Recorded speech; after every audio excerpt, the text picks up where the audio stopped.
Bonjour à tous, je suis Kevin Gall, ministère prophétique.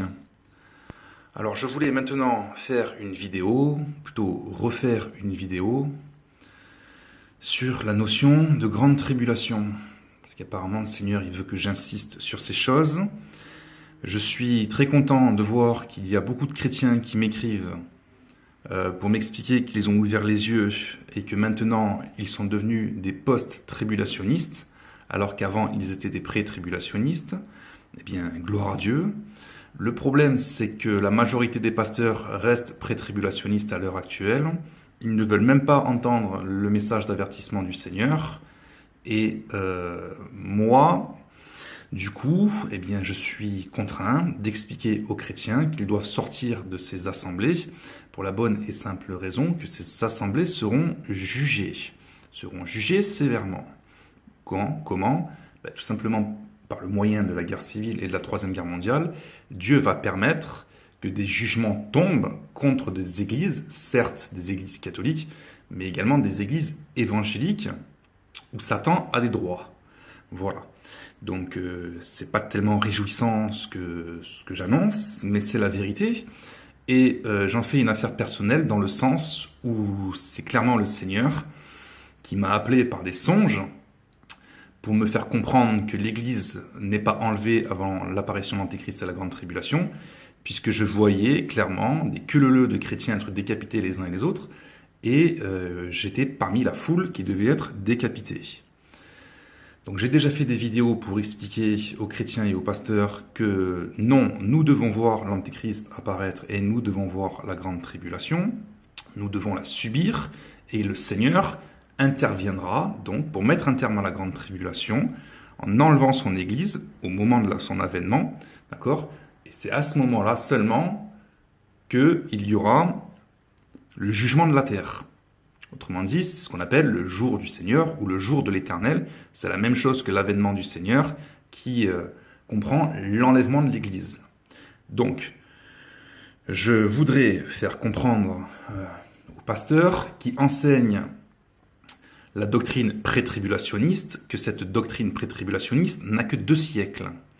Elle est tout à fait récente, et j'aimerais faire comprendre donc à ces pasteurs qui enseignent le mensonge que Christ les jugera, puisqu'il ne faut pas mentir au peuple de Dieu en tordant les prophéties. Et ça donc, nous le voyons dans Apocalypse, chapitre 22, à partir du verset 18. Donc on va le lire. Je le déclare à quiconque entend les paroles de la prophétie de ce livre. Si quelqu'un y ajoute quelque chose, Dieu le frappera des fléaux décrits dans ce livre. Et si quelqu'un retranche quelque chose des paroles du livre de cette prophétie, Dieu retranchera sa part de l'arbre de la vie et de la ville sainte décrit dans ce livre. Point. Donc là, le Seigneur donne une promesse qui est claire, nette, précise, formelle, intouchable, immuable. C'est tout simplement qu'il jettera au feu tous ceux qui s'amusent à tordre les Écritures, à mentir au peuple de Dieu, en donnant des prophéties qui ne sont pas vraies, en tordant le sens des prophéties et en disant le contraire de ce que Dieu a dit.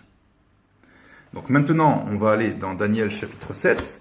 Vous avez des chrétiens qui m'expliquent qui me disent « Je suis toujours dans mon église. Cet après-midi ou ce matin, mon pasteur a prêché qu'on serait enlevé avant l'apparition de l'Antéchrist. Je connais la vérité, je suis très gêné. Je ne sais pas comment dire à mon pasteur qu'il se trompe. Et je sens en moi-même que je dois faire quelque chose, mais je ne sais pas comment le faire. » Bon, la réponse que je vous donne, c'est d'abord de comprendre les Écritures. C'est-à-dire que si vous croyez qu'effectivement vous êtes enlevé après la grande tribulation, c'est-à-dire en fait, au moment où le Seigneur vient mettre un terme à la grande tribulation, vous devez être capable, si vous l'avez compris, de l'expliquer à partir des Écritures. Donc, comment est-ce qu'on fait? Il faut déjà commencer à partir de Daniel chapitre 7, où il est question du songe de Daniel, les 4 animaux. Donc là, je ne vais pas lire tout le chapitre. On nous parle du lion, de l'ours, du léopard et du 4e animal. Et j'ai expliqué dans la prophétie numéro 86, que je vous invite à écouter sur mon compte YouTube, que ce 4e animal, c'est tout simplement le futur royaume antéchrist post-3e guerre mondiale qui englobera Jérusalem.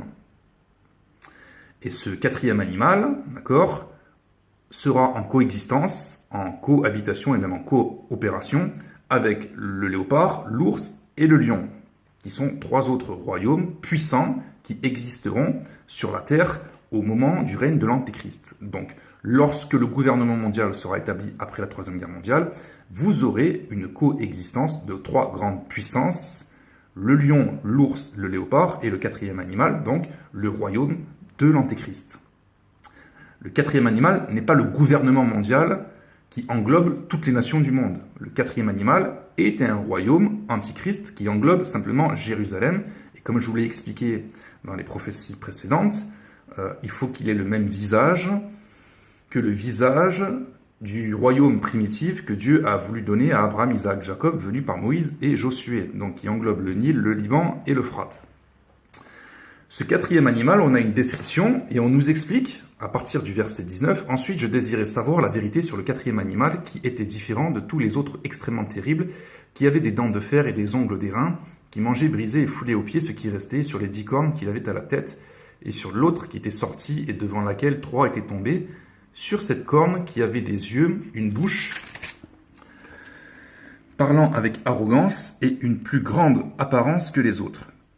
Je vis cette corne faire la guerre aux saints et l'emporter sur eux, jusqu'au moment où l'ancien des jours vint donner droit aux saints du Très-Haut, et le temps arriva où les saints furent en possession du royaume. » Donc ici, verset 21, « Je vis cette corne faire la guerre aux saints et l'emporter sur eux », c'est un verset qui nous fait comprendre, c'est un des versets dans la Bible qui nous fait comprendre qu'effectivement, le peuple de Dieu à la fin des temps, au temps de l'Antéchrist, puisque cette vision concerne le temps de l'Antéchrist, donc après la Troisième Guerre mondiale, d'accord, on nous fait comprendre que le peuple de Dieu sera persécuté, et il sera même vaincu, puisqu'il est donné, je vis cette corne faire la guerre aux saints et l'emporter sur eux. Donc il y aura des mises à mort dans le peuple de Dieu, et qui c'est le peuple de Dieu à la fin des temps? C'est l'Église. Donc quand je dis que les élus, ce sont l'Église et non des Juifs, j'ai raison.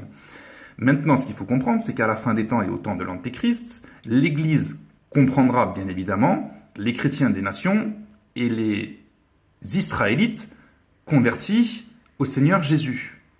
Donc il y aura une persécution, si vous voulez, qui partira de Jérusalem, qui attaquera bien évidemment des chrétiens israélites, des habitants de Jérusalem, des habitants de ce royaume antichrist, et ça s'étendra dans les nations, dans toutes les nations, jusqu'au moment où le Seigneur, grosso modo, reviendra. C'est exactement ce qui est expliqué dans Matthieu 24, on va le lire plus loin. Il me parle ainsi, le quatrième animal, c'est un quatrième royaume qui existera sur la terre, différent de tous les royaumes, et qui dévorera toute la terre, la foulera, la brisera. Les 10 cornes, ce sont 10 rois qui s'élèveront de ce royaume. Un autre s'élèvera après eux, il sera différent des premiers. Il abressera 3 rois, il prononcera des paroles contre le Très-Haut, il opprimera les saints du Très-Haut. Les saints du Très-Haut, je le répète, c'est l'Église. Et il espérera changer les temps et la loi, et les saints seront livrés entre ses mains pendant un temps, des temps et la moitié d'un temps. On va voir plus tard dans le livre d'Apocalypse qu'effectivement, la bête, c'est-à-dire l'Antichrist, doit persécuter les chrétiens pendant 3 ans et demi. Puis viendra le jugement, et on lui ôtera sa domination, qui sera détruite et anéantie pour jamais. Le règne, la domination et la grandeur de tous les royaumes qui sont sous les cieux seront donnés au peuple des saints du Très-Haut. Son règne est un règne éternel, et tous les dominateurs le serviront et lui obéiront. Amen. Ça rappelle exactement ce que Jésus nous a fait comprendre, et les apôtres nous ont fait comprendre. Bon. Il n'est pas question encore ici de l'abomination, de la désolation dont Jésus a parlé pour rappeler les prophéties de Daniel. Donc pour ça, il va falloir aller dans un autre chapitre. Et on va aller au chapitre 11, à partir du verset 31. Des troupes, c'est une préfiguration de ce que fera l'Antéchrist. Des troupes se présenteront sur son ordre, elles profaneront le sanctuaire, la forteresse, elles feront cesser le sacrifice perpétuel et dresseront l'abomination du dévastateur. Le dévastateur là-dedans, c'est l'Antéchrist. Il séduira par des flatteries les traîtres de l'alliance, mais ceux du peuple qui connaîtront leur Dieu agiront avec fermeté, et les plus sages parmi eux donneront instruction à la multitude. Il en est qui succomberont pour un temps à l'épée, à la flamme, à la captivité et au pillage. Dans les temps où ils succomberont, ils seront un peu secourus, et plusieurs se joindront à eux par hypocrisie.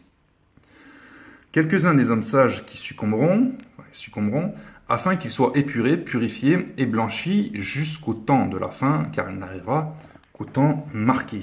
Donc il y a vraiment un temps marqué pour mettre un terme à ce que l'Antéchrist fera. Le roi qui se glorifiera. Verset 36. Le roi fera ce qu'il voudra, il s'élèvera, il se glorifiera au-dessus de tous les dieux. C'est ce qu'on vient de lire dans Daniel 7.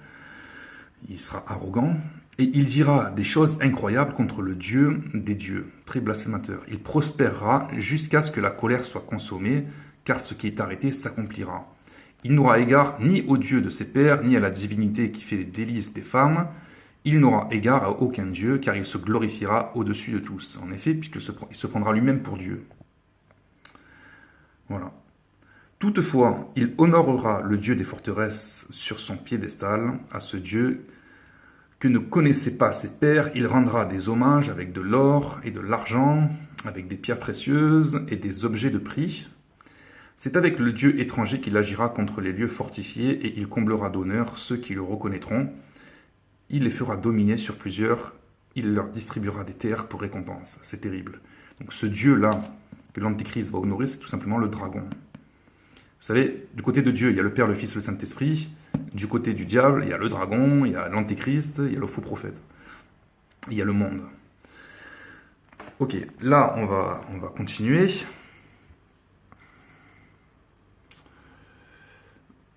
À partir du verset 5. Donc, on est toujours, là on est dans le chapitre 12, verset 5. « Et moi, Daniel, je regardais, et voici deux autres hommes se tenaient debout, l'un en deçà du bord du fleuve, et l'autre au-delà du bord du fleuve. L'un d'eux dit à l'homme vêtu de lin qui se tenait au-dessus des eaux du fleuve, « Quand sera la fin de ces choses ?» Quand est-ce que sera la fin de la grande tribulation, de la grande persécution des saints, c'est-à-dire du peuple de Dieu, c'est-à-dire de l'Église, et c'est-à-dire donc des chrétiens des nations et des juifs convertis. Et j'entendis l'homme vêtu de lin qui se tenait au-dessus des eaux du fleuve. Il leva vers les cieux sa main droite et sa main gauche, et il jura par celui qui vit éternellement que ce sera dans un temps, des temps et la moitié d'un temps, on retrouve toujours cette notion de 3 ans et demi, que toutes ces choses finiront quand la force du peuple saint sera entièrement brisée. Donc souligné ici, quand la force du peuple saint sera entièrement brisée. Le peuple saint, c'est l'Église. C'est prophétique. Ça concerne la fin des temps, les saints et les élus à la fin des temps. Ce sont les chrétiens, issus de différents endroits, de différents milieux, soit des nations, soit d'Israël.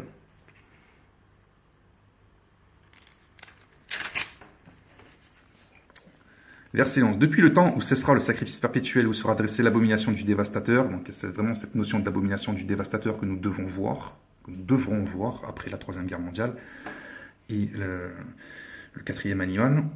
Il y aura 1290 jours, heureux celui qui attendra et qui arrivera jusqu'à 1335 jours. Et toi, marche vers ta fin, et tu te reposeras, tu seras debout pour ton héritage à la fin des jours. Bon, maintenant, on va aller dans Matthieu 24.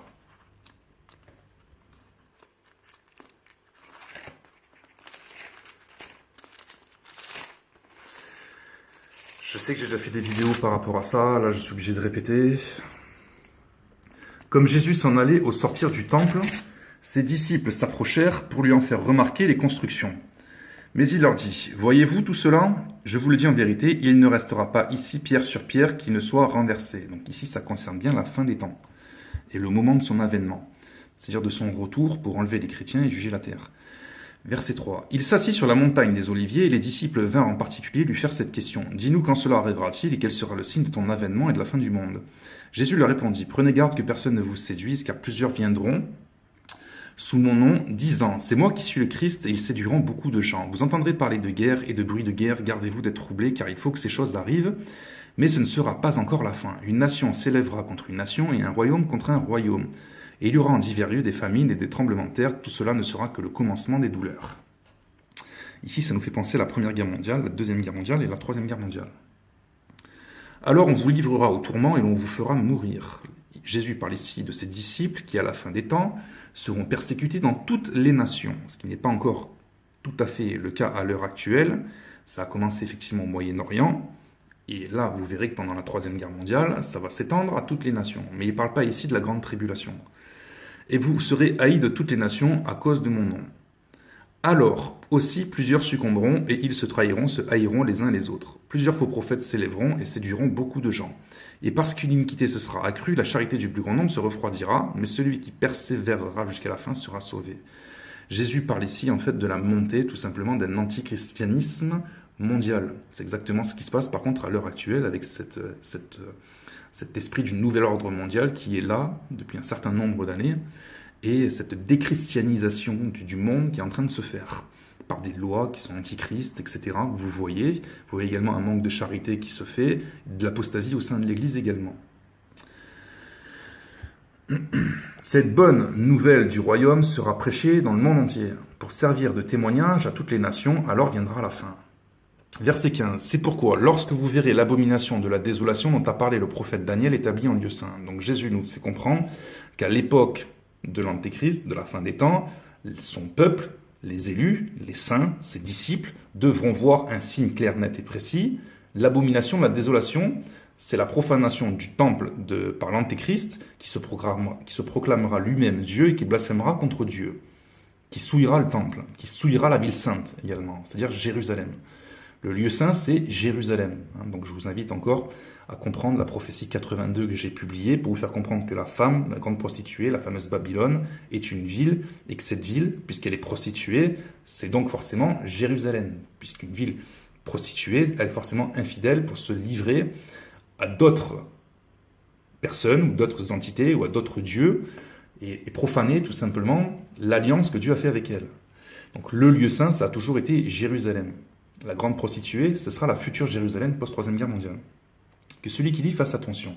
Et c'est là qu'il commence à nous parler de la grande tribulation, c'est-à-dire la grande persécution qui démarrera de Jérusalem par l'Antichrist et qui concernera donc les élus, les saints, le peuple de Dieu. Alors que ceux qui seront en Judée fuient dans les montagnes. Le peuple de Dieu de la fin des temps, je le répète, concerne les Israélites convertis, puis plus les chrétiens des nations. Que celui qui sera sur le toit ne descende pas pour prendre ce qui est dans sa maison, et que celui qui sera dans les champs ne retourne pas en arrière pour prendre son manteau. Malheur aux femmes qui seront enceintes et à celles qui allaiteront ces jours-là. Priez pour que votre fuite n'arrive pas en hiver ni un jour de sabbat. Il n'est pas en train d'expliquer ici que l'Église doit toujours suivre les préceptes du sabbat, les lois intégrées dans la loi du sabbat, etc. Ce n'est pas du tout ce qu'il est en train de nous faire comprendre. Car alors la détresse sera si grande qu'il n'y en a point eu de pareil depuis le commencement du monde jusqu'à présent et qu'il n'y en aura jamais. Et si ces jours n'étaient abrégés, personne ne serait sauvé, mais à cause des élus, ces jours seront abrégés. Donc vous aurez des élus, le peuple de Dieu, les disciples. Jésus parle ici à ses disciples qui sont des chrétiens, et notamment aux chrétiens de cette génération de la fin des temps du règne de l'Antéchrist. D'accord ?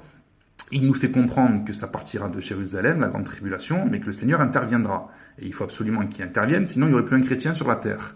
C'est exactement ce qu'il dit.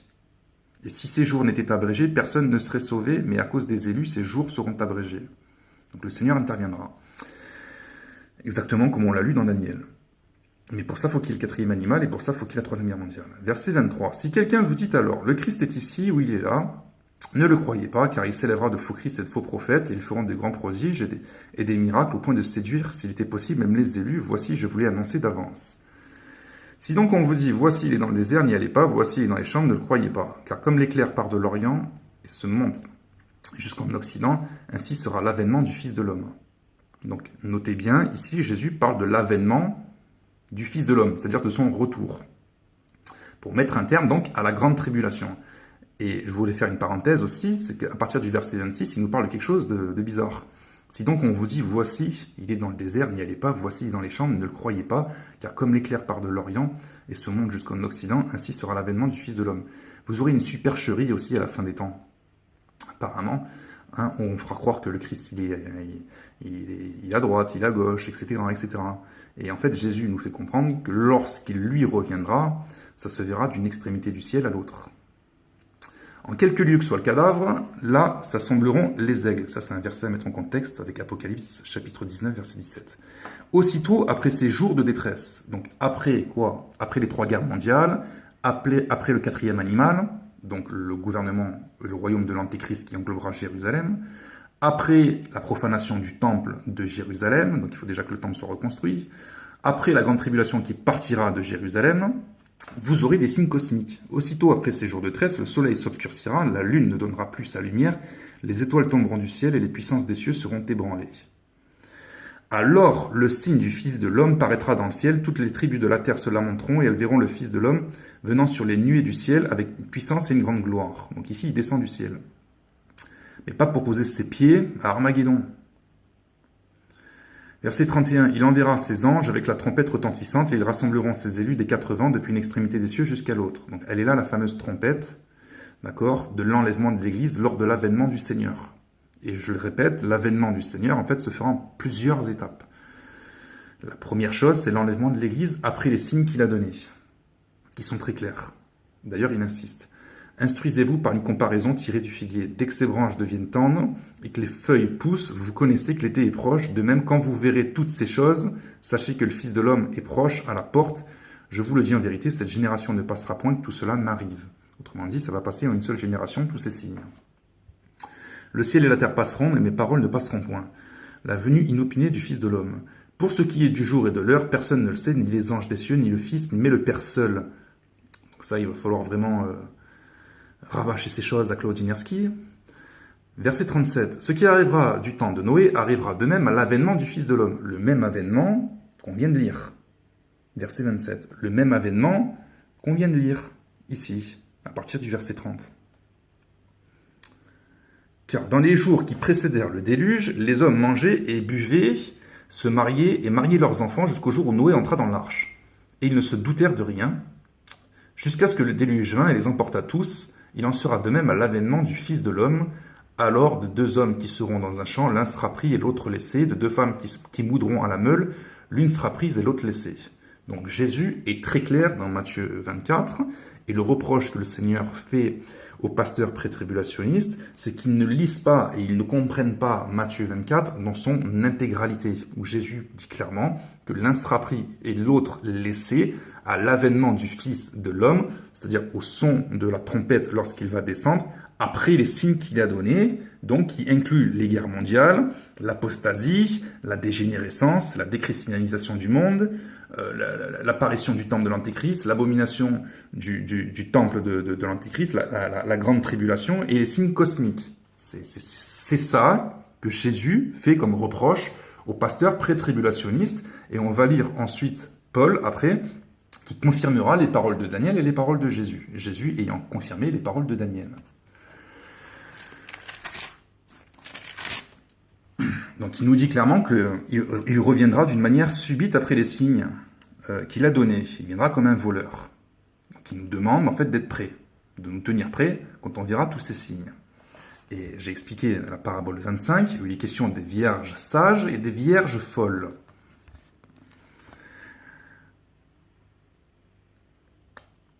À partir du verset 3, les folles, en prenant leur lampe, ne prirent point d'huile avec elles, mais les sages prirent avec leur lampe de l'huile dans des vases. Comme l'époux tardait, toutes s'assoupirent et s'endormirent. Qu'est-ce que ça veut dire? Ça veut dire que les vierges folles, qui ne sont pas du tout au courant de ce que Jésus a dit, de ce que l'esprit prophétique est en train de leur annoncer, de les avertir, qui croient que, bon ben voilà, on est enlevé avant l'Antéchrist, etc. Donc forcément, ils vont se demander qu'est-ce qui se passe, comment ça se fait que l'Antéchrist il est là, comment ça se fait que l'Antéchrist il fait un carnage, comment ça se fait que les étoiles tombent du ciel, etc. alors qu'on n'est toujours pas enlevé.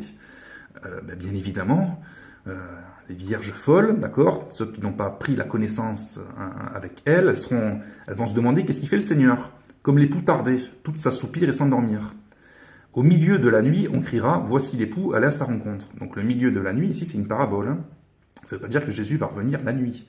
Je vous signale que s'il fait nuit sur un côté de la terre, pendant ce temps-là, de l'autre côté, il fait jour. Hein. Donc, c'est pas qu'il va revenir quand il fait nuit partout sur la terre. C'est parabolique. Ça veut dire pendant, grosso modo, la grande tribulation, pendant le carnage, pendant les ténèbres sur la terre. Et je le répète, la grande tribulation n'a rien à voir avec la colère de Dieu. C'est 2 choses différentes. Au milieu de la nuit, on criera, voici l'époux, allez à sa rencontre. Alors toutes ces vierges se réveillèrent et préparèrent leurs lampes, etc. Les folles dirent aux sages, donnez-nous de votre huile, car nos lampes s'éteignent. Les sages répondirent, non, il n'y en aurait pas assez pour nous et pour vous. Allez plutôt chez ceux qui en vendent et achetez-en pour vous. Pendant qu'elles allaient en acheter, l'époux arriva. Celles qui étaient prêtes entrèrent avec lui dans la salle des noces et la porte fut fermée. Plus tard, les autres vierges vinrent et dirent « Seigneur, Seigneur, ouvre-nous ». Mais il répondit « Je vous le dis en vérité, je ne vous connais pas ». Donc, Jésus nous fait comprendre qu'après l'avènement, l'avènement du Fils de l'homme au son de la trompette, il y aura l'enlèvement de l'Église. L'un sera pris et l'autre laissé. À partir de ce moment-là, le ciel est fermé. Donc, je le répète, la doctrine de l'enlèvement de l'Église avant l'apparition de l'Antéchrist et de la Grande Tribulation est fausse. Et ils vont plus loin, ils vont vous dire qu'il y a une deuxième possibilité d'être sauvé pendant la Grande Tribulation. Ou plutôt, pendant, si vous voulez, ou plutôt après l'enlèvement. Ce qui est faux. Puisque là, Jésus nous explique qu'après l'enlèvement, il est impossible d'être sauvé puisque le ciel est fermé. Et il dit clairement, je ne vous connais pas. Donc, on va le lire plus tard. Après l'enlèvement de l'Église, c'est là que vient la véritable colère de Dieu par les coupes et son épée. On va lire dans 1 Thessaloniciens ce que Paul a confirmé concernant l'avènement du Seigneur. 1 Thessaloniciens, chapitre 4, à partir du verset 13. Nous ne voulons pas, frères, que vous soyez dans l'ignorance au sujet de ceux qui dorment, afin que vous ne vous affligiez pas comme les autres qui n'ont point d'espérance. Il parle ici des morts. Car si nous croyons que Jésus est mort et qu'il est ressuscité, croyons aussi que Dieu ramènera par Jésus et avec lui ceux qui sont morts. Voici en effet ce que nous déclarons d'après la parole du Seigneur. Nous les vivants, restés pour l'avènement du Seigneur. Le même avènement que Matthieu 24, le même avènement que Marc 13.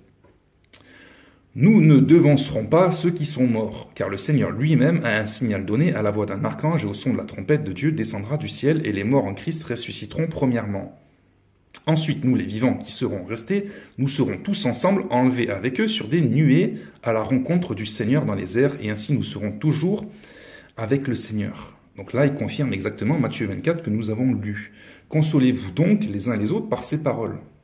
On a des paroles de consolation pour nous dire que le Seigneur interviendra pendant la grande tribulation, pour justement mettre un terme.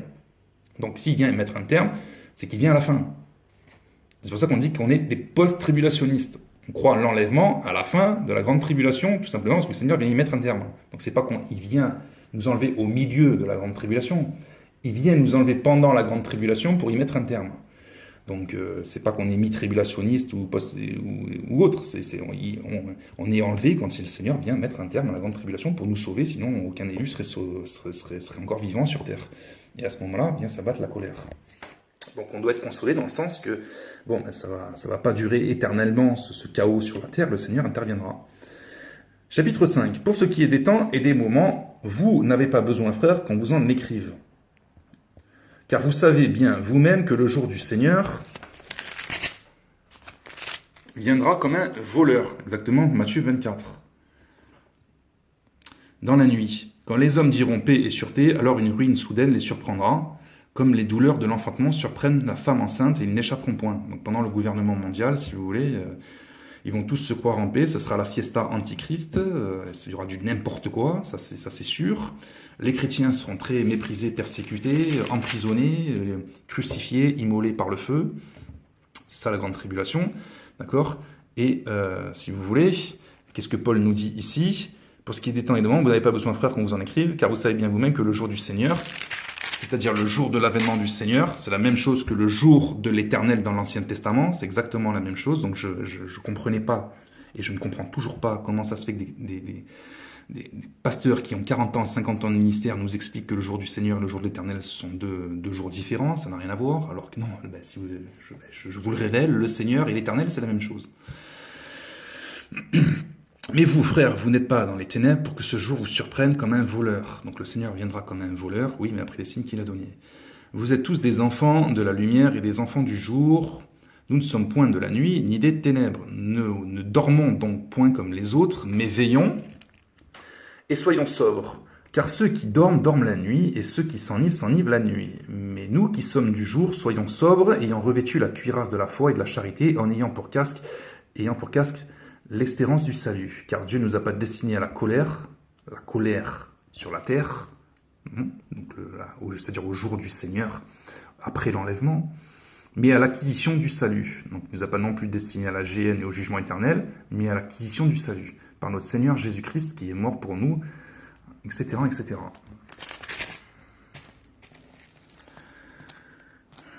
Verset 23, que le Dieu de paix vous sanctifie lui-même tout entier, et que tout votre être, l'esprit, l'âme et le corps soient conservés irrépréhensibles lors de l'avènement de notre Seigneur Jésus-Christ. Donc, si vous voulez, dans toute la Bible, et surtout beaucoup dans le Nouveau Testament, il est question d'attendre l'avènement du Seigneur. Paul en a parlé, Pierre en a parlé, Jean en a parlé. On doit attendre, on doit persévérer dans la foi, dans la justice de Dieu, dans la sainteté, dans la charité, jusqu'au moment de l'avènement du Seigneur décrit dans Matthieu 24. Celui qui vous a appelé est fidèle, et c'est lui qui le fera. 2 Thessaloniciens 2. Pour ce qui concerne l'avènement de notre Seigneur Jésus et de notre réunion avec lui, Matthieu 24, c'est-à-dire le retour du Seigneur et notre enlèvement avec lui. Nous vous prions, frères, de ne pas vous laisser facilement ébranler par votre bon sens et de ne pas vous laisser troubler soit par quelques inspirations, soit par quelques paroles ou par quelques lettres qu'on dirait venir de nous, comme si le jour du Seigneur était déjà là. Donc, comme je l'ai dit, ça fait penser à Claude Ignarski qui nous sort des dates d'enlèvement de l'Église toutes les 5 minutes, d'accord, avec ses inspirations et ses lettres, et qui prétend donc que ça vient de Jésus. C'est exactement la même chose. Verset 3. Que personne ne vous séduise d'aucune manière. Donc ne vous laissez pas séduire par Claude Ignarski et par tous les leaders pré-tribulationnistes. Dedans, vous avez Mario Massicotte, dedans, vous avez Pierre Gilbert, vous avez même, hélas, Raymond Bourgier, mais en fait, vous avez 99,9% des pasteurs à l'heure actuelle. Que personne ne vous séduise d'aucune manière, car il faut que l'apostasie soit arrivée auparavant. Donc ça, l'apostasie, il vous le prêche. Et qu'on ait vu paraître l'homme du péché, le fils de la perdition, l'adversaire qui s'élève au-dessus de tout ce qu'on appelle Dieu, ou de ce qu'on adore, jusqu'à s'asseoir dans le temple de Dieu, se proclamant lui-même Dieu. Donc ça, il ne vous le prêche pas. On doit voir l'Antichrist paraître et profaner le temple, exactement comme Daniel l'a dit, où il sera orgueilleux, blasphémateur, il se prendra pour Dieu, il s'élèvera au-dessus de tous les dieux, etc., etc. Or, l'Esprit de Dieu le prophétise. L'Esprit de Dieu veut avertir le peuple de Dieu par rapport à ces choses. L'homme du péché, c'est-à-dire l'Antichrist. Ne vous souvenez-vous pas que je vous disais ces choses lorsque j'étais encore avec vous? Et maintenant, vous savez ce qui le retient, afin qu'il ne paraisse qu'on son temps. Car le mystère de l'iniquité agit déjà. Il faut seulement que celui qui le retient encore ait disparu, et alors paraîtra l'impie que le Seigneur Jésus détruira par le souffle de sa bouche, et qu'il anéantira par l'éclat de son avènement. Donc, qu'est-ce qui retient l'impie ici? Ça ne peut pas être l'Église, puisque Paul nous dit qu'on doit le voir, l'Antéchrist. Donc, si on doit le voir paraître et profaner le temple, ça ne veut pas dire que c'est l'Église qui... Ça ne peut pas dire que l'Église retient l'impie, puisqu'on doit le voir. Donc, qu'est-ce qui retient l'impie dans cette affaire, en fait? C'est tout simplement le Seigneur, Dieu, le Père, le Fils, le Saint-Esprit, si vous voulez, le pouvoir même restrictif du Saint-Esprit sur on va dire les élites qui ne peuvent pas faire ce qu'ils veulent. Satan ne peut pas faire ce qu'il veut sur la terre, d'accord ?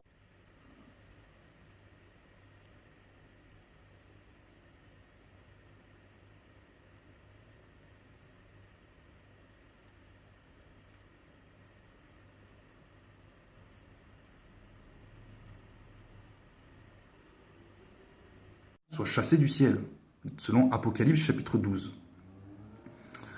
Mais le mystère de l'iniquité là-dedans, c'est le mystère de l'esprit antichrist qui agit déjà, il y avait plusieurs déjà antichrists à l'époque des apôtres, il y en a eu plusieurs aussi au fil du temps, d'accord ? Mais son esprit agit toujours donc pour façonner le monde à la manière antichrist, gouvernement mondial, etc., etc. Et alors paraîtra l'impie que le Seigneur Jésus détruira par le souffle de sa bouche et qu'il l'anéantira par l'éclat de son avènement. Donc, comme je vous ai expliqué, l'avènement du Seigneur se fait en plusieurs étapes. La première étape, c'est l'enlèvement de l'Église. Et ça se termine par son retour physique et conquérant à Armageddon, avec son épée, où il fera lier le dragon pour 1000 ans, et où il jettera la bête et le faux prophète dans la géhenne. L'apparition de cet impie, c'est-à-dire de l'Antéchrist, se fera par la puissance de Satan avec toutes sortes de miracles, de signes et de prodiges mensongers et avec toutes les séductions de l'iniquité pour ceux qui périssent parce qu'ils n'ont pas reçu l'amour de la vérité pour être sauvés. Aussi Dieu leur envoie une puissance d'égarement pour qu'ils croient au mensonge afin que tous ceux qui n'ont pas cru à la vérité mais qui ont pris plaisir à l'injustice soient condamnés. Donc ici, c'est clairement question de l'apparition de l'Antéchrist qui se fera avec toutes sortes de miracles, de signes et de prodiges mensongers. Donc ça, si vous n'êtes pas encore au courant, il s'agit du projet Bluebeam. Le projet Bluebeam, allez voir, ce sont des images holographiques qui apparaîtront dans le ciel. Vous aurez des images, vous entendrez des voix. On vous expliquera que les religions, tout ça, ça a monté l'homme contre l'homme. On avait mal compris les Écritures. Et on vous présentera, si vous voulez, l'Antéchrist par l'intermédiaire de ce projet mondial qui ébahiront, qui feront en sorte que tous les habitants de la Terre, si vous voulez, tournent leur regard vers l'Antéchrist et l'embrassent. D'accord? Voilà. Donc j'avais déjà reçu un songe par rapport à ça, je l'ai expliqué dans la prophétie, chapitre 6, l'apparition de l'impie, la chute du dragon, l'apparition de l'impie. On va aller maintenant dans 1 Corinthiens, chapitre 15. Paul nous parle clairement de l'enlèvement de l'Église. Et il nous donne un détail. D'ailleurs, on va lire à partir du verset 21. « Car puisque la mort est venue par un homme, c'est aussi par un homme qu'est venue la résurrection des morts. Et comme tous meurent en Adam, de même aussi tous revivront en Christ, mais chacun en son rang, Christ comme prémisse, puis ceux qui appartiennent à Christ lors de son avènement. » Donc la résurrection de Matthieu 24. Lors de l'enlèvement de l'Église, lors de son avènement au son de la trompette. Donc là, il va nous donner un détail. 1 Corinthiens chapitre 15, à partir du verset 50. « Ce que je dis, frères, c'est que la chair et le sang ne peuvent hériter le royaume de Dieu et que la corruption n'hérite pas l'incorruptibilité. Voici, je vous dis un mystère. » Donc là, il faut vraiment entourer le mystère parce que c'est vrai que ça va mettre en relation avec Apocalypse chapitre 10, verset 7. « Nous ne mourrons pas tous, mais tous, nous serons changés en un instant, en un clin d'œil à la dernière trompette, la fameuse trompette de Matthieu 24. La trompette sonnera et les morts ressusciteront incorruptibles et nous serons changés. Donc, il va falloir aller dans Apocalypse chapitre 10, parce que Jean a donné des détails sur les prophéties de Jésus et de Paul. S'il y a eu le livre d'Apocalypse plus tard, si Dieu a donné des révélations à Jean après Paul, c'est qu'il y a des précisions à avoir, à comprendre. Donc Apocalypse chapitre 10, à partir du verset 5. « Et l'ange que je voyais debout sur la mer et sur la terre leva sa main droite vers le ciel et jura par celui qui vit au siècle des siècles, qui a créé le ciel et les choses qui y sont, la terre et les choses qui y sont, et la mer et les choses qui y sont, qu'il n'y aurait plus de temps, mais qu'au jour de la voix du septième ange, quand il sonnerait de la trompette, le mystère... » on retrouve le mot mystère dont Paul a parlé, de Dieu s'accomplirait comme il a annoncé à ses serviteurs les prophètes. Donc, on nous parle du septième ange qui sonne de la trompette pour accomplir le mystère de Dieu dont Paul a parlé, qui concerne la résurrection des morts, et on sait que la résurrection des morts se fait pendant l'enlèvement de l'Église, qu'on a lu dans 1 Corinthiens 15, qui se fait lors de l'avènement de Jésus, décrit dans Matthieu 24, et annoncé depuis des milliers d'années par Daniel, chapitre 7 qu'on a lu, souvenez-vous. Donc, pour aller au septième ange, il faut aller dans Apocalypse, chapitre 11, à partir du verset 15. Le septième ange sonna de la trompette, et il y eut dans le ciel de fortes voix qui disaient « Le royaume du monde est remis à notre Seigneur et à son Christ, et il régnera au siècle des siècles. » Et les 24 vieillards qui étaient assis devant Dieu sur leur trône se prosternèrent sur leur face, et ils adorèrent Dieu en disant « Nous te rendons grâce, Seigneur, Dieu Tout-Puissant, qui est, qui était, de ce que tu es. Tu as saisi ta grande puissance et pris possession de ton règne, les nations sont héritées, ta colère est venue, et le temps est venu de juger les morts, de récompenser tes serviteurs, les prophètes, les saints, et ceux qui craignent ton nom, les petits et les grands, et de détruire ceux qui détruisent la terre. Et le temple de Dieu dans le ciel fut ouvert, et l'arche de son alliance apparut dans son temple, et il y eut des éclairs, des voix, des tonnerres, un tremblement de terre et une forte grêle. Donc ici, il y a un événement majeur, il y a quelque chose qui se produit à la dernière trompette, décrite dans la Bible, qui est la septième, selon les précisions qu'on a eues par Jean. Et on comprend ici qu'en fait, comme je le dis, c'est la fin de la récréation. Dieu intervient, le Seigneur intervient donc pour prendre possession de son règne et juger la terre. Voilà. Sauf que si on lit après, il est question des coupes. Et en précision, on comprend que les coupes, c'est en fait l'accomplissement de la véritable colère de Dieu sur la terre, ce qui n'a rien à voir avec la grande tribulation, la persécution des chrétiens, du peuple de Dieu, des saints, des élus, issus des nations ou issus d'Israël, d'accord, par l'Antéchrist. Deux choses différentes. Donc, Maintenant, j'aimerais vous faire comprendre que dans le livre de l'Apocalypse, il y a ce qu'on appelle les lettres aux églises. Par exemple, à partir du chapitre 3, d'accord? Et que nulle part, il est dit dans le livre d'Apocalypse, avant le chapitre 6, que l'Église est enlevée avant les sceaux, avant les trompettes et avant les coupes. Ce n'est pas parce que Jésus a dit à Jean, monte au ciel, je te ferai voir ce qui va arriver dans la suite des temps, que l'Église est enlevée avant la grande tribulation. Ça n'a strictement rien à voir. Donc là, je vous invite à ouvrir la Bible, on va aller dans le chapitre 6, et on va aller directement au 5e sceau. Le 5e sceau concerne la grande tribulation, la grande persécution des chrétiens par l'Antichrist, puisque là, ça concerne effectivement le temps de l'Antichrist. Quand il ouvrit le 5e sceau, je vis sous l'autel les âmes de ceux qui avaient été immolés à cause de la parole de Dieu et à cause du témoignage qu'ils avaient rendu. Ils crièrent d'une voix forte en disant « Jusqu'à quand, Maître saint et véritable, tardes-tu à juger et à tirer vengeance de notre sang sur les habitants de la terre ?» Une robe blanche fut donnée à chacun d'eux, et il leur fut dit de se tenir en repos quelque temps encore, jusqu'à ce que fût complet le nombre de leurs compagnons de service et de leurs frères qui devaient être mis à mort comme eux. Donc là, il y a un détail qui nous est donné. Il demande à tirer vengeance des habitants de la terre. Pour vous dire comme quoi les habitants de la terre vont vraiment livrer les chrétiens entre les mains des bourreaux, à la justice, etc., à cause de leur foi en Jésus. C'est ça la grande tribulation. Ce sera vraiment la grande répression mondiale du peuple de Dieu, de l'Église. Verset 12. Je regardais quand il ouvrit le 6e sceau, et il y eut un grand tremblement de terre, le soleil devint noir comme un sac de crin, la lune entière devint comme du sang, et les étoiles du ciel tombèrent sur la terre.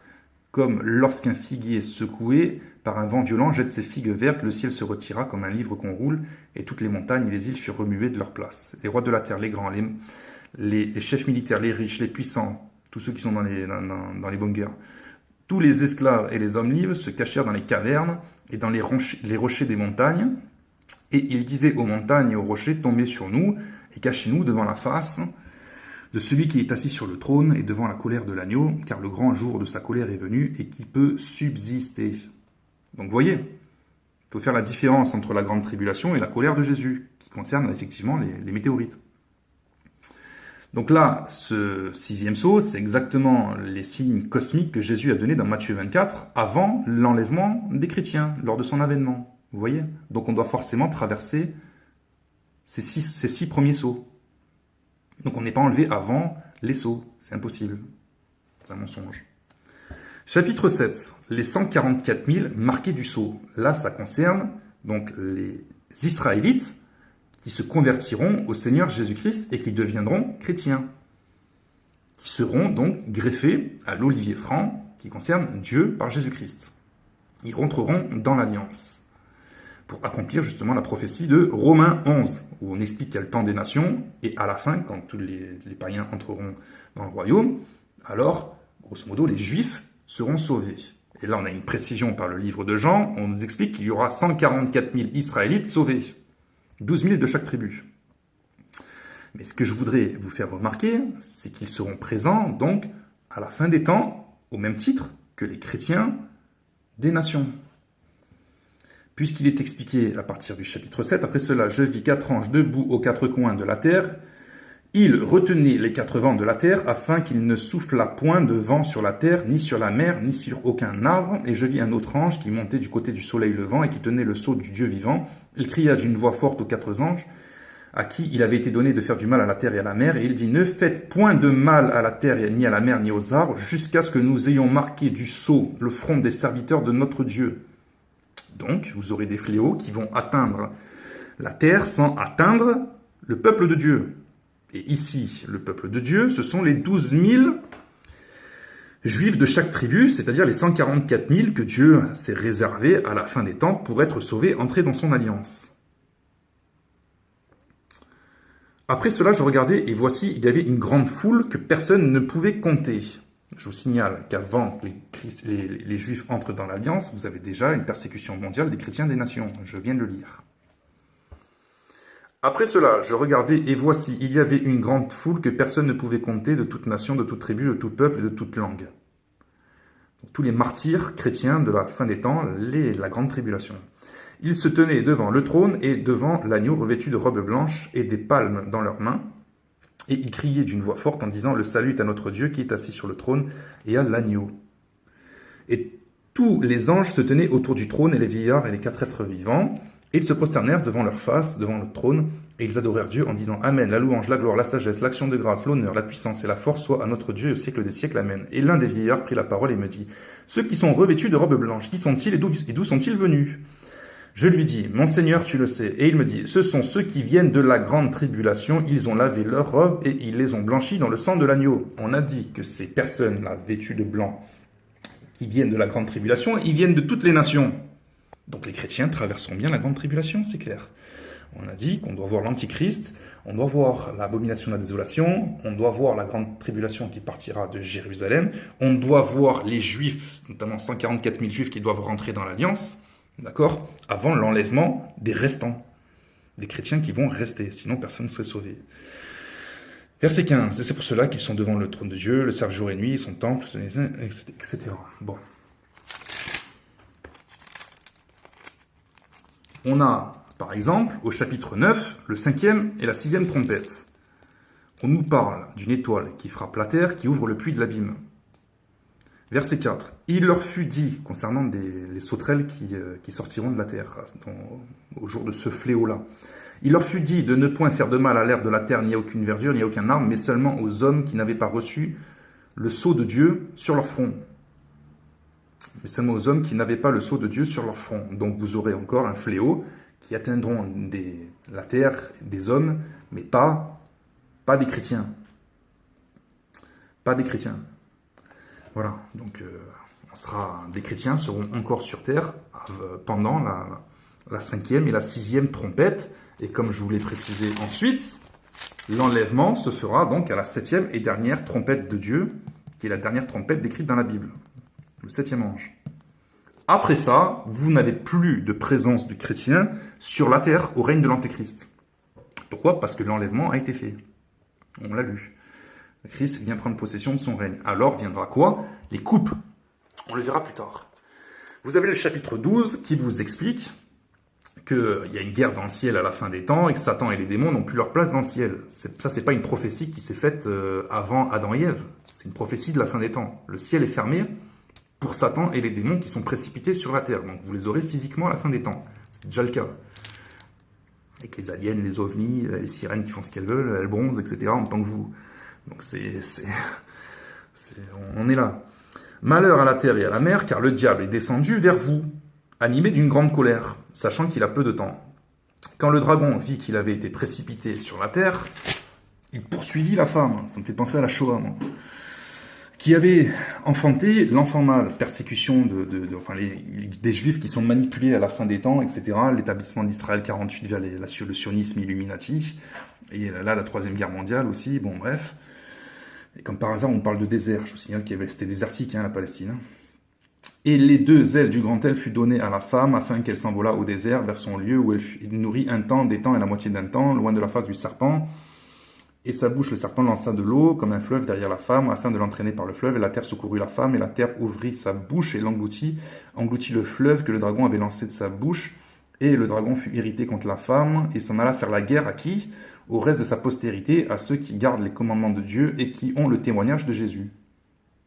Donc, les chrétiens seront bien présents à la fin des temps, au temps de l'Antéchrist, pour la grande tribulation. Chapitre 13, on nous parle d'une bête qui est le royaume de l'Antichrist, mais également l'Antichrist lui-même. Il lui faut donner une bouche, verset 5, qui proférait des paroles arrogantes, c'est exactement ce qu'a dit Daniel et Paul, et des blasphèmes. Et il lui fut donné le pouvoir d'agir pendant 42 mois, c'est 3 ans et demi. Et elle ouvrit sa bouche pour proférer des blasphèmes contre Dieu, pour blasphémer son nom et son tabernacle et ceux qui habitent dans le ciel. Et il lui fut donné de faire la guerre aux saints et de les vaincre. Et il lui fut donné autorité sur toute tribu, tout peuple, toute langue, toute nation, et tous les habitants de la terre l'adoreront. Donc la religion de l'Antéchrist, c'est d'adorer l'Antéchrist lui-même. On l'a dit, par imposition du faux prophète qui va exiger, ordonner qu'on adore son image et qu'on se fasse pucer, etc. Et que tous ceux qui ne voudront pas se soumettre à l'Antichrist seront mis à mort.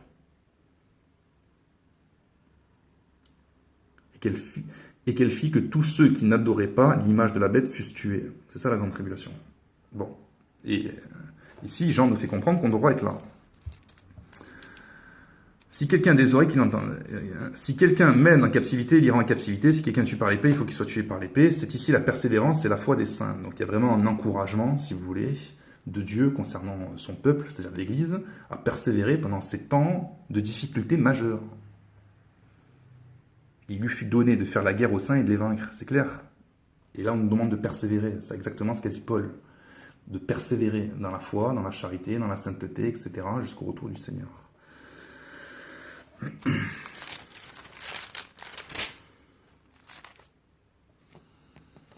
Vous avez Apocalypse 14. Verset 9. Et un troisième ange les suivit en disant d'une voix forte, si quelqu'un adore la bête et son image, vraiment, on voit bien un Dieu qui veut vraiment nous faire comprendre que l'Église doit être préparée à l'avènement de l'Antichrist, la grande tribulation, et pas se soumettre à sa marque, etc. Je comprends pas. Je comprends. Satan passe vraiment par des leaders pré-tribulationnistes pour confondre le peuple de Dieu et empêcher de se préparer à ce qui s'en vient.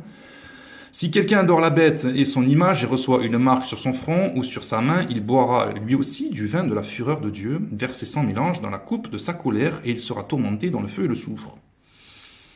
Il ne faut pas la prendre, cette marque.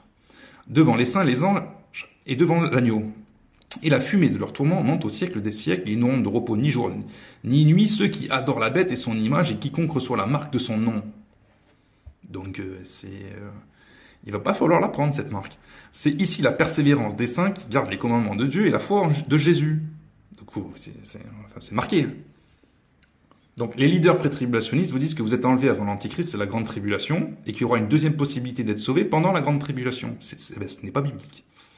C'est un mensonge, et selon Apocalypse chapitre 22, verset 18, je vous l'ai lu, Jésus condamnera au feu, Dieu condamnera au feu éternel les pasteurs qui n'auront pas enseigné la vérité, qui auront tordu le sens des prophéties, qui n'auront pas préparé le peuple de Dieu à traverser cette grande tribulation pour ne pas se soumettre à la marque, au système de la bête, à adorer son image, etc., etc. L'ange est envoyé exprès. Et j'entendis du ciel une voix qui disait « Écris, heureux dès à présent les morts qui meurent dans le Seigneur ». Donc ça, c'est un encouragement aussi. Il ne faut pas craindre ceux qui tuent le corps, mais celui qui peut faire tuer et périr l'âme et le corps dans la géhenne, c'est-à-dire Dieu. Donc il ne faut pas craindre la mort. Jésus l'a rabâché. C'est comme ça qu'il faut préparer le peuple de Dieu. C'est ce que j'essaye de faire, en fait, depuis un certain nombre d'années.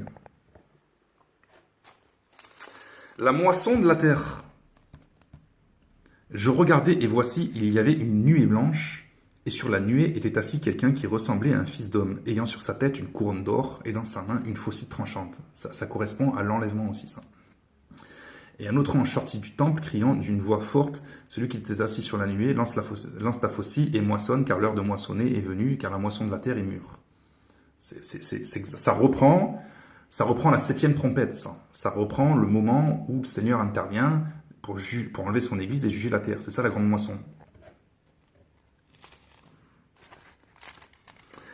Les coupes commencent. Puis je vis dans le ciel, donc le véritable jugement de Dieu, il n'y a plus de chrétiens, je vous l'ai dit, sur la terre. Puis je vis dans le ciel un autre signe grand et admirable, 7 anges qui tenaient 7 fléaux, les derniers, car par eux s'accomplit la colère de Dieu.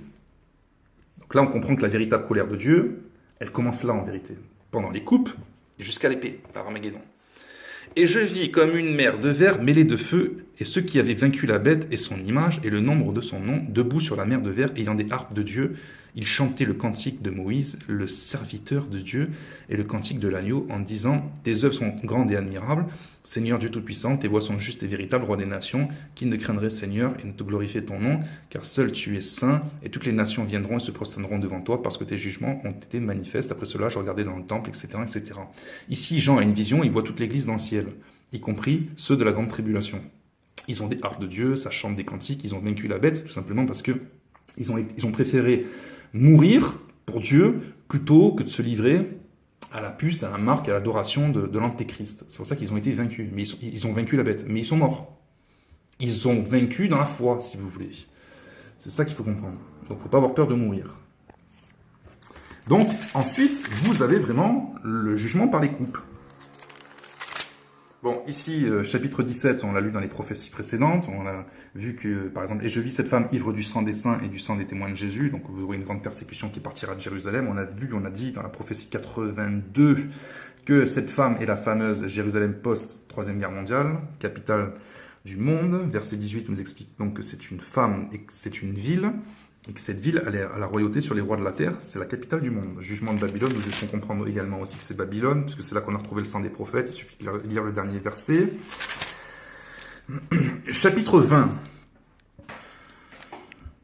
Et je vis des trônes, et à ceux qui s'y assirent fut donné le pouvoir de juger. Je vis les âmes de ceux qui avaient été décapités à cause du témoignage de Jésus. Donc ceux qui ont le témoignage de Jésus sont les chrétiens, ils seront décapités pendant l'Antéchrist, la grande tribulation, et à cause de la parole de Dieu, et de ceux qui n'avaient pas adoré la bête, ni son image, et qui n'avaient pas reçu la marque sur leur front, et sur leurs mains, ils revinrent à la vie, et ils régnèrent avec Christ pendant 1000 ans. Donc vous aurez une résurrection des martyrs de la grande tribulation qui vivront 1000 ans avec Christ. Les autres morts ne revinrent point à la vie jusqu'à ce que les 1000 ans fussent accomplis. Donc ce millénium est réservé spécifiquement aux martyrs de la grande tribulation, qui dit au verset 5 que les autres morts ne revinrent point à la vie. Donc vous avez des morts qui sont appelés à revenir à la vie, mais ce n'était pas le moment. Jusqu'à ce que les 1000 ans fussent accomplis. C'est la première résurrection, heureux et saints ceux qui ont part à la première résurrection. La seconde mort n'a point de pouvoir sur eux, mais ils seront sacrificateurs de Dieu et de Christ, et ils régneront avec lui pendant 1000 ans. Bon, après, on nous parle du jugement des morts, on nous parle de la Nouvelle Jérusalem, etc. Si vous lisez Enoch à partir du chapitre 99, vous verrez que l'Église est appelée à traverser la grande tribulation. Voilà, donc je viens de vous donner des versets bibliques qui sont clairs. Là, si tu es pasteur, que tu m'écoutes, normalement, maintenant, tu as compris les Écritures. Tu ne peux plus annoncer un enlèvement de l'Église avant l'apparition de l'Antéchrist et la grande tribulation. Si tu fais ça, tu pèches contre Dieu. C'est une fausse doctrine qui a que 2 siècles. Elle est franc-maçonne, cette doctrine. Elle est véhiculée dans toutes les églises maintenant. 99% des pasteurs sont appelés à être condamnés parce qu'ils ont péché contre Dieu en mentant, en tordant les Écritures, en tordant les prophéties, en n'avertissant pas le véritable peuple de Dieu sur ce qui s'en vient. Jésus a promis dans Apocalypse chapitre 22 à partir du verset 18 qu'il les jetterait au feu tous ceux qui tordront les Écritures et tous ceux qui prophétiseront et annonceront, enseigneront le mensonge. Donc vous avez une ribambelle de pasteurs à l'heure actuelle et c'est ça qui me fait mal. Et c'est pour ça que ça me donne beaucoup de travail. Parce que comme Dieu m'a appelé vraiment spécifiquement à avertir les pasteurs dans le domaine prophétique, par un ministère et aussi par les songes, comme je vous ai dit, je voyais tout simplement la grande tribulation et les chrétiens être mis à mort. S'ils ne sont pas préparés, ça va être très grave. Donc si les pasteurs combattent contre Dieu en empêchant la vérité d'être criée sur les toits, en empêchant que je sois invité, parce que je vous signale que j'ai envoyé des mails, des appels, j'ai cherché à rentrer en discussion avec des pasteurs, etc. Vous savez combien de réponses j'ai obtenues? 0. J'ai obtenu 0 réponse. C'est quand même hallucinant, quoi. L'opposition que j'ai du diable. Et bien, le message de Dieu, il est simple. Si vous, qui êtes chrétien, qui êtes une brebis au sein d'une église avec un pasteur pré-tribulationniste, si vous avez compris le message de Dieu, que vous êtes devenu post-tribulationniste, que vous savez qu'on n'est pas du tout enlevé avant l'apparition de l'Antéchrist et de la grande tribulation, mais après, si vous savez que votre pasteur pêche contre Dieu, et qu'il est appelé à être condamné, vous devez aller lui parler en lui expliquant exactement les passages que je viens de vous lire. Ou alors, donnez-lui carrément la vidéo, là, que je viens de faire, parce qu'elle est irréfutable. J'ai pris des versets bibliques, ils sont très clairs. Voilà. Donc, soyez bénis. Je vais continuer, je ne ferai plus de vidéos sur la grande tribulation, je pense que celle-ci de vidéo elle est très claire, va falloir vraiment faire exprès pour continuer d'annoncer un enlèvement de l'église avant l'Antéchrist et la grande tribulation après lecture de cette vidéo, quoi. Et là je pourrais plus rien faire pour vous, là, et puis moi je serai comme Pilate, je m'en laverai les mains, devant Dieu je serai blanchi, ce sera pas de ma faute. Donc j'ai beaucoup de travail, c'est vrai, mais si les pasteurs veulent même pas écouter la vidéo, veulent même pas écouter les mails qu'ils reçoivent, ne prennent même pas au sérieux les avertissements du Seigneur, il y a même un ange, je vous le dis, qui est venu dans mon cabinet, j'étais en train de m'assoupir, je l'ai vu en vision, il est rentré, il a ouvert la porte, il a levé sa main sur moi, j'ai été projeté en arrière, je me suis réveillé, j'ai clairement entendu une voix qui m'a dit « Délivre mon peuple ». Donc rien que sur la doctrine de la grande tribulation, ça me donne beaucoup de travail. Mais il faut aussi que d'autres chrétiens m'aident. en allant voir des pasteurs pour les sauver. Parce que la volonté de Dieu, c'est pas que les pasteurs périssent. La volonté de Jésus, c'est pas que les pasteurs périssent, mais c'est qu'ils soient sauvés. Christ est mort pour eux. Donc ça me presse de toutes parts. Je suis pressé parce qu'ils pêchent contre Dieu, ça m'irrite, ça irrite le Saint-Esprit, ça irrite le Seigneur. Ils font pécher les chrétiens qui continuent et qui véhiculent des fausses doctrines. Mais d'un autre côté, je suis pressé par l'amour de Dieu qui me pousse à avoir compassion et de continuer d'avoir zèle malgré les réticences et l'opposition qu'ils ont, au point que je suis sur liste noire et qui font tout pour dire bah voilà, Kevin Gall t'a enrôlé, etc., etc. Donc c'est vrai que je deviens un leader post-tribulationniste, qu'il faut opposition à eux, ils sont très nombreux, mais je vous en supplie, aidez le Seigneur. Si vous avez compris, vous devez aussi sauver les pasteurs. Vous devez aller leur parler. Et s'ils ne veulent pas vous entendre, vous devez sortir. Parce que le jugement tombera sur eux. Vous aurez les mains blanches. Mais eux, ils seront jugés. Mais d'abord, allez leur parler. Faites tout votre possible pour aller les sauver, les arracher du feu. Et je sais que c'est peut-être la première fois que tu entends ce message prophétique et que du coup, pour toi, tu te dis, mais qui sera sauvé? C'est incroyable ce qu'il dit, etc., etc. Ben, il y a énormément de choses que je dis qui sont vraies et que tu risques d'être surpris si effectivement pendant 40 ans, 50 ans, tu es assis dans une secte et tu avales tous les esprits de mensonge qui te prophétisent et t'annoncent n'importe quoi. Donc je peux comprendre que ce soit un choc terrible. Mais une fois que tu te réveilles, ben, il faut se mettre au travail. Hein. Voilà, et le Seigneur te récompensera pour ça. Allez, soyez bénis, à très vite, à la prochaine, au revoir.